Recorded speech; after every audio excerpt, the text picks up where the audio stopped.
오늘 이사야서 18장의 말씀을 한 절씩 교독으로 봉독해 보도록 하겠습니다. 제가 먼저 보겠습니다. 슬프다 구스의 강 건너편 날개 치는 소리 나는 땅이여.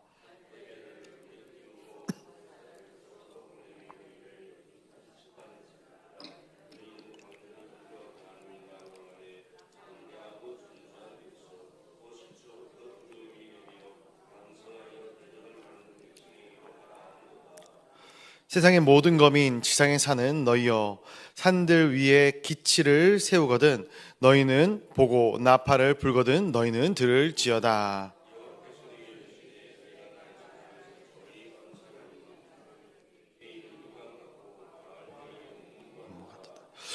추수하기 전에 꽃이 떨어지고 포도가 맺혀 익어갈 때에 내가 낯으로 그 연한 가지를 베며 퍼진 가지를 찍어버려서 산의 독수리들과 땅의 들짐승에게 던져주리니 산의 독수리들이 그것으로 여름을 지내며 땅의 들짐승들이 다 그것으로 겨울을 지내리라. 우리 7절을 함께 해보겠습니다. 그때의 강들이 흘러 나눠 나라의 장대하고 준수한 백성 곧 시초부터 두려움이 되며 강성하여 대적을 밟는 백성이 만군의 여호와께 드릴 예물을 가지고 만군의 여호와의 이름을 두신 곳 시온 산에 이르리라. 아멘. 오늘도 이 새벽 미명의 시간부터 거룩한 주님의 전으로 달려나와 함께 말씀을 사모하고 예배를 사모하기 위하여 모인 우리 동광의 모든 성도님들을, 또 이 자리에 모인 모든 성도님들을 주님의 이름으로 축복하고 환영합니다. 말씀이 우리의 삶 가운데 온전한 나침반이 되어 우리의 삶을 지침이 되고 또 우리의 삶의 온전한 방향성을 이끌어가는 놀라운 은혜를 우리가 매 순간 경험하기를 간절히 소원합니다. 오늘 1절 말씀 한번 다시 같이 읽어보도록 하겠습니다. 18장 1절 말씀 한번 같이 보겠습니다. 시작. 슬프다 구스 강 건너편 날개 치는 소리 나는 땅이여. 아멘.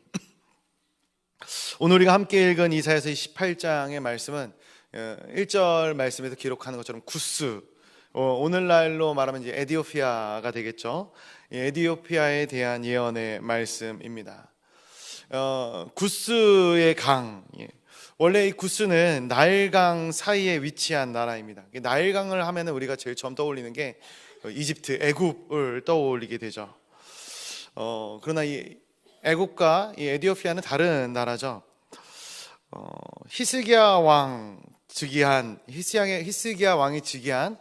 515년경에 이 구스의 왕이 누구냐면 샤바카 왕이 이 구스의 왕조를 이루게 됩니다. 근데 그 구스의 왕이, 이 왕조가 이 애굽 전역을 장악했던 일들이 있었어요. 그래서 오늘 이 본문에 나온 이 구스라는 것은 이 애굽 땅과도 거의 동일하다라고 볼 수 있습니다. 굉장히 강성한 나라고 부유한 나라입니다. 좀 특이한 점이 있다면은 이 구스, 이 에디오피아는 유다에게 있어서 굉장히 좀 호의적인 나라였습니다. 그래서 아수르가 예루살렘을 포위하였을 때 유다를 도우려 했던 나라입니다. 그래서 이 사바카 왕의 손자였던 디리하가라는 왕이 이 이스라엘을 돕는, 예루살렘을 돕는 그러한 일들을 감당하고 있는 것이죠. 말씀을 묵상하다가 하나님께서 아브라함에게 주셨던 그 약속이 떠오르게 됩니다. 너를 축복하는 자에게 내가 축복할 것이고 너를 저주하는 자에게 내가 저주할 것이다. 하나님의 백성을 선대했던 이 왕조, 그래서 오늘 이 말씀을 보면은 이 수많은 이 멸망, 이 왕조, 왕국, 그리고 이 고대 근동사회의 패권을 쥐었던 나라들의 멸망을 다루고 있는 이 시점의 말씀 가운데 오늘 이 18장에서의 말씀은 이 구스의 멸망에 대한 예언이 선포되어지는 것이 아니라 구스의 보존에 대한 이 말씀이 선포되어지고 있는 것을 우리가 보게 됩니다. 그런데 이 보존에 대한 말씀을 하고 있는데 1절의 시작에 어떻게 시작을 하고 있어요? 슬프다 이렇게 시작하고 있습니다. 슬프다 이렇게 기록되고 있는 것을 보게 됩니다. 보존을 예언하고 있는데 왜 슬프다라고 표현하고 있을까? 말씀을 계속 읽다가 생각을 해보니까 이것은 그들이 망할 것이기 때문에 슬프다라는 표현을 하고 있는 것이 아닙니다. 그들이 하나님에 대해 알지 못하는 자들이기 때문에 이 이사야가 슬프다라는 말을 쓰고 있는 것이죠. 아스르의 침공 앞에서 요동하고 있는 이 나라, 이 에디오피아의 모습이 너무나도 불쌍해 보이는 것이죠. 우리가 크리스천으로 이 땅 가운데 살아가면서 누려야 되는 굉장히 큰 특권 중에 하나가 있어요. 특권 중에 하나가 무엇이냐면은 이 샬롬의 평강입니다. 샬롬의 평강, 평안. 하나님께서 우리의 삶을 지키시고 늘 함께 하시기 때문에 우리가 평안함을 누릴 수 있게 되는 것이죠. 그래서 저는 모든 믿는 자들에게 이 샬롬의 평강이 충만히 임하여야 된다 생각을 하고 임하는 줄로 믿습니다. 왜냐하면 하나님께서는 범사에 평강을 주시는 하나님이시기 때문에 그래요. 그러나 믿지 않는 사람들은 평강이 없는 거예요. 돈을 많이 벌어도, 내 자녀가 잘 돼도, 내가 강건하여도 두려운 거예요. 언제 내 많은 물질이, 언제 내 건강이, 언제 내 자녀가 어떻게 될지 모르거든요. 이 땅 가운데 한 치 앞도 알 수 없는 이 환경과 상황 가운데 늘 걱정하고 번민하는 것이 이 세상 사람들의 삶인 것이죠. 내 힘으로 할 수 없기 때문에. 오늘 구스의 왕조가, 이 구스의 이 백성들이 그러한 모습을 띠고 있다라는 것이죠. 그래서 이 이사야가 슬프다라고 이 말씀을 시작하고 있는 것입니다. 말씀을 통해서 우리가 다시 한번 생각해 볼 때 하나님께서는 우리의 모든 무거운 짐을 대신 져주시는 하나님이심을 우리가 기억해야 될 줄로 믿습니다. 그래서 시편 55편의 말씀이 정말로 맞는 것 같습니다. 우리가 하나님의 짐을, 우리의 모든 짐을 하나님께 맡길 때 하나님께서 우리를 붙드시고 하나님께서 뭐라고 말씀하셨냐면은 의인의 요동함을 허락하지 아니하시겠다 말씀하고 계신 것이죠. 이 애통한 마음을 가지고 2절 말씀을 보게 되니까 우리 2절 말씀 한번 같이 읽어볼까요? 2절입니다. 시작. 갈대배를 물에 띄우고 그 사자를 수로로 보내며 이르기를 민첩한 사절들아 너희는 강들이 흘러 나누인 나라로 가되 장대하고 준수한 백성 곧 시초부터 두려움이 되며 강성하여 대적을 밟는 백성에게로 가라 하는도다. 아멘. 이 구스의 모습이 조금 더 초라해 보이지 않는가 생각을 합니다. 왜냐하면은 이 2절에서 나오는 이 구스의 모습은 무엇이냐면은 장대하고 준수한 백성, 곧 시초부터 두려움이 되며 강성하여 대적을 밟는 백성, 이게 구스 백성을 가리키는 말이거든요. 부족함이 없고 연약함이 없고 모든 것이 강성한 이 백성입니다. 그러나 이렇게 강성함에도 불구하고 준수함에도 불구하고 요동하고 있는 것이죠. 흔들리고 있는 것이죠. 그럼에도 불구하고 마치 승자의 위치처럼 이 구스를 굉장히 띄우는 이유는 하나님께서 이 유다를 지키시는 과정 가운데 이 구스도 함께 지켜주실 것임을 오늘 본문을 통해서 이사야가 예언하고 있기 때문에 그렇습니다. 그래서 오늘 본문 말씀을 묵상하면서 전 두 가지를 한번 생각해 보게 됩니다. 첫 번째로는 하나님의 손길은 믿는 자들에게만 임하시는가라는 거예요. 하나님의 손길은 믿는 자들에게만 일하시는가? 아니죠. 하나님의 손길은 믿지 않는 자들에게까지 임하시는 거예요. 하나님이 세상을 이처럼 사랑하사라고 이야기할 때 이 사랑하사라는 대상은 믿는 자들만을 사랑하신다라는 것이 아니죠. 온 인류, 모든 백성, 이 땅의 모든 거민들을 하나님은 사랑하고 계신다라는 것이에요. 하나님은 만물의 통치자이십니다. 창조주이십니다. 이 땅의 역사를 써 내려가실 때 계시지 않는 곳이 없으십니다. 우리가 생각하지도 못한 곳에서 하나님은 하나님의 일을 이루어 가시는 분이셔요. 그래서 하나님의 손길은 온 인류에게, 모든 백성에게, 우리가 생각하지도 못하고 있는 그 곳까지 미치게 된다라는 사실입니다. 그렇다면 두 번째로 왜 믿는 자가 필요하겠는가? 하나님의 역사심이 온 세계 방방 곳곳에 미치게 된다면 왜 우리가 신앙생활을 하고 믿게 되는 것인가? 굳이 믿지 않아도 하나님께서 역사하시는 것 아니겠는가? 그러나 이런 생각을 해봅니다. 하나님은 하나님의 구원의 역사를 믿는 자들을 통해서 써 내려가시기 때문에 그래요. 하나님의 역사는 온 인류를 향해 있지만 하나님의 구원의 역사는 믿는 자들을 통해서 이루어 가신다라는 것이죠. 하나님을 신앙하는 백성들, 하나님을 믿는 하나님의 택한 백성들을 통해서 구원의 역사가 써 내려가시는 거예요. 그래서 하나님께서는 이 말씀 가운데 이스라엘 백성들을 택하셨죠. 그리고 그들을 하나님의 백성으로 삼으시고 그들을 통해 강권적으로 역사하심으로 말미암아 복의 통로가 되어지게 하신 것이죠. 거기서 끝나는 것인가? 아니죠. 이 시대에 우리들에게도 마찬가지로 역사하고 있어요. 하나님을 알고 하나님을 신앙하는 우리들에게, 우리들을 통하여서 하나님은 지금 이 순간에도 하나님의 구원의 역사를 써 내려가고 계시다라는 거예요. 그래서 우리의 신앙생활이 그냥 단순히 내가 하나님 믿고 천국에 가는 것으로 끝나는 것이 아니라 우리 다음 세대들에게, 또 이웃들에게 하나님의 복음과 하나님의 이 증거를 끊임없이 나타내야 된다라는 것이죠.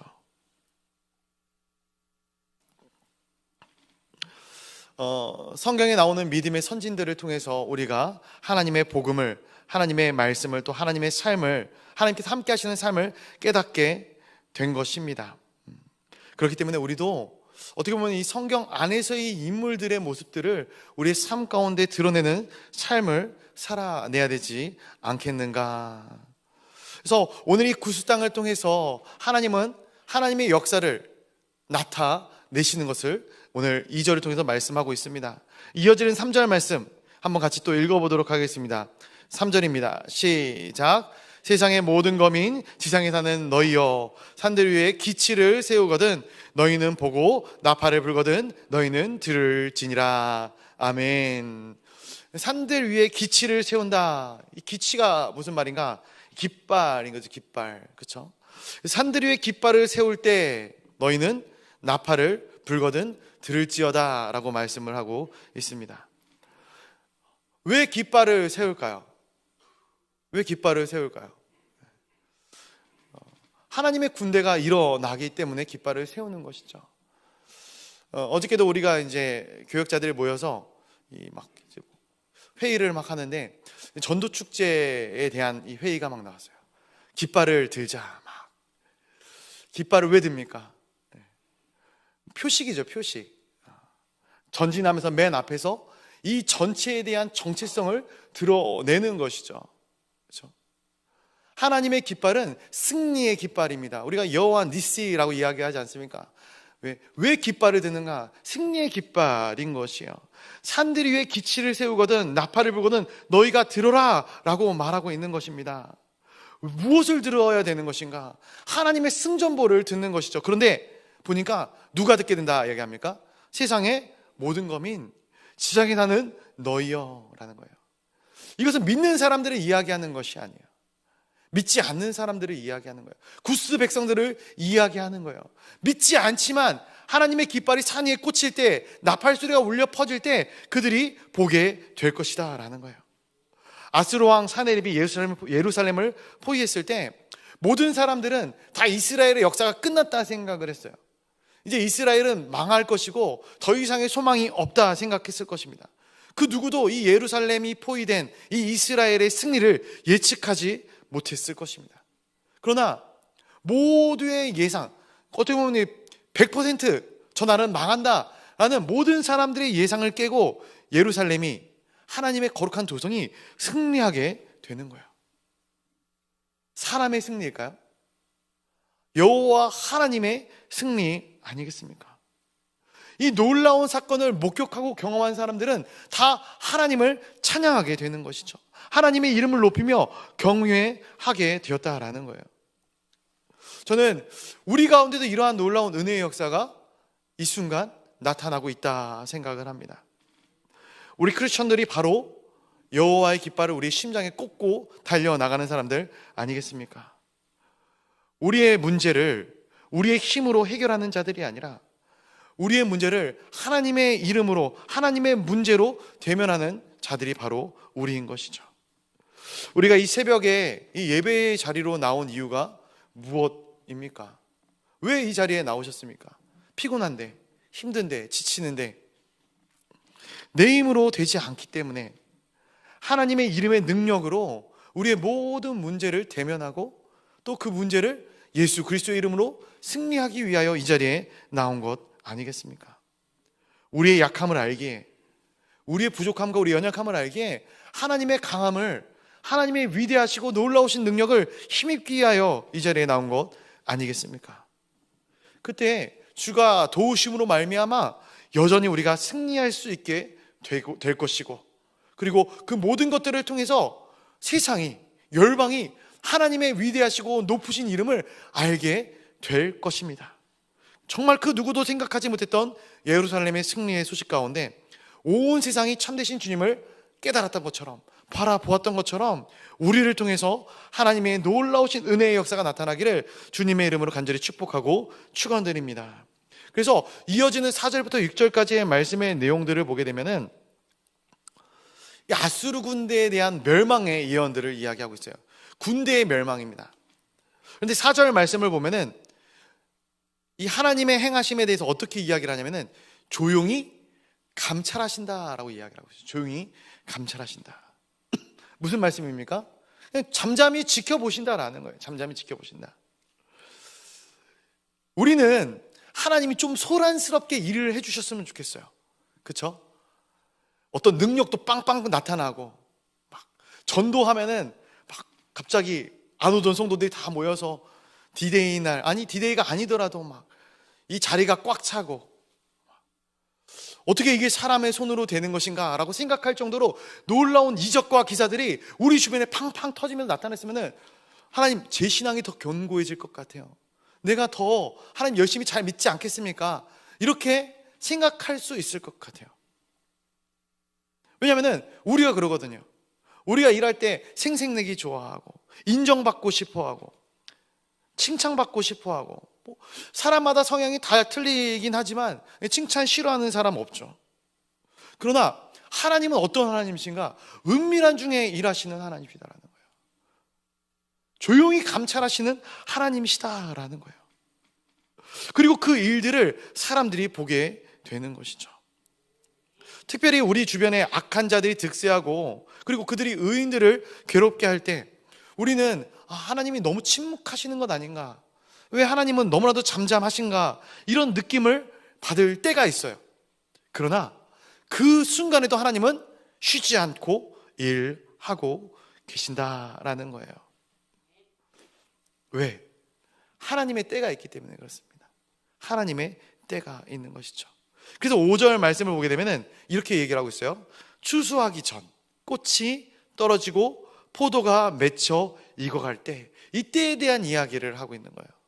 하나님께서 강권적인 역사로 이 아수르를 시작부터 그냥 밟아버리셨으면 좋겠지만 예루살렘이 포위되게 만들었다니까요. 다 예루살렘의 이스라엘의 모든 성읍들이 거의 다 망하고 다 점령되고 예루살렘만 남는 이 상황을 하나님께서 만드셨어요.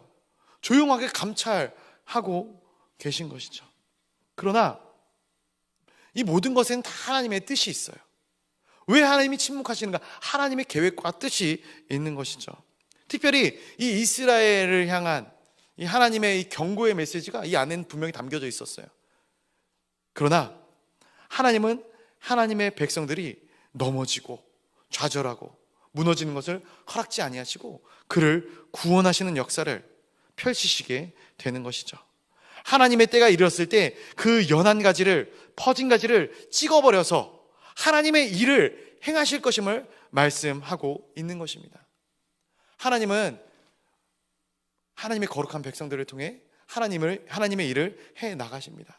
그래서 지금도 쉬지 않고 우리를 위해서 일하시고 계시는 그 하나님의 놀라운 일들을 바라볼 때 어떠한 일들이 일어나는가? 우리 7절 한번 같이, 마지막 절인데 한번 읽어보도록 하겠습니다. 7절입니다. 시작. 그때 강들이 흘러 나누인 나라에 장대하고 준수한 백성, 곧 시초부터 두려움이 되며 강성하여 대적을 밟는 백성이 만군의 여호와께 드릴 예물을 가지고 만군의 여호와의 이름 두신 곳 시온산에 이르리라. 아멘. 무슨 말씀을 하고 있어요? 장대하고 준수한 백성, 두려움이 되고 강성한 대적을 밟는 백성이 누구 앞에 나온다고요? 만군의 여호와께 드릴 예물을 가지고 시온산에 이룰 것이다 라고 말씀하고 있는 것이에요. 오늘 이 본문에 거론되는 이 구스, 이스라엘보다 훨씬 더 강성한 나라였어요. 왜 그가 이 하나님 앞에 나오게 되는 걸까요? 이스라엘을 통한 하나님의 역사를 눈으로 보았기 때문에 그래요. 경험했기 때문에 그래요. 저는 쉬지 않고 말씀을 드리지만, 반복적으로 말씀을 드리지만, 지금 이 순간에도 우리 사랑하는 동강의 모든 성도들을 통해서, 아니 모든 하나님의 거룩한 백성들을 통해서 하나님은 일하고 계십니다. 그것을 목격한 세상 사람들은 너무나도 자연스럽게 하나님 앞으로 달려 나올 수밖에 없게 되는 것입니다. 말씀을 정리하며 맺고자 합니다. 하나님은 조용한 중에도 일하시고 계시는 줄로 믿습니다. 지금 이 세대 가운데 너무나도 세대가 혼탁하여서, 너무나도 세대가 어지러워서, 하나님이 어지러운 세상 가운데 하나님 어디 계시냐고, 하나님이 계시다면 과연 이럴 수 있냐고. 그런데 한번 생각해 보면은 역사의 이 긴 세월 가운데 혼탁하지 않았던 시절들은 단 한순간도 없었던 것 같아요. 늘 혼동이 있고 혼란스럽고 갈 바를 모르는 이러한 것이 이 땅의 거민들의 삶 아니겠습니까? 그러나 하나님께서는 조용히 바라보고 계시는 거예요. 하나님의 때를 기다리고 계신 것이죠. 우리는 그것을 신앙하며 나아가는 것입니다. 추수하기 전 포도가 맺혀 익어갈 때 하나님은 분명히 그 열매를 위하여 이 땅 가운데 하나님의 역사를 이루어 나가실 것이다, 써 내려가신다 라고 오늘 본문은 우리에게 말씀해 주고 계신 것이죠. 오늘도 그 하나님의 때, 하나님의 날을 사모하며 또 그때에 일어날 수많은 역사와 은혜들을 기대하고 소망하며 오늘 이 하루를 승리하며 살아나가시는 저 우리 모든 성도님들이 되시기를 주님의 이름으로 간절히 축복하고 축원드립니다. 우리 같이 기도하도록 하겠습니다. 우리 같이 기도할 때에 말씀을 웃두고 한번 기도했으면 좋겠습니다. 하나님, 우리가 하나님의 선하신 마음과 하나님의 뜻을 분별할 수 있는 지혜를 갖게 하여 주시옵소서.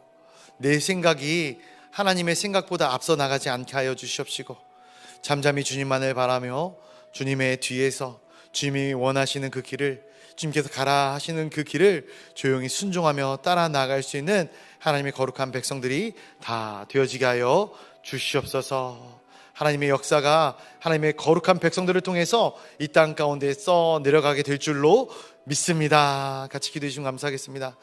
또 우리가 교회를 위하여 기도하도록 하겠습니다. 특별히 이번 주에 새가족 수료식이 있고요, 또 그 다음 주에 발대식부터 해서 행복한 동행 전도축제가 진행되어질 것입니다.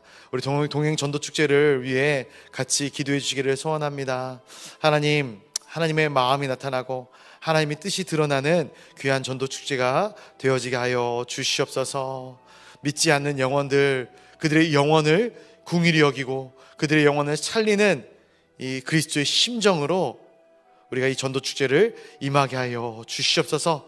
큰 역사가 일어나는 귀한 시간 되어지게 하여 달라고, 또 우리 선교사님들을 위하여, 환우들을 위하여, 또 각자가 가지고 나온 기도의 제목들을 위하여 기도할 때에 더욱더 간절히 기도하기를 원하시는 분들께서는 강제상 앞에 마련된 자리로 나와 기도해 주시면 감사하겠습니다.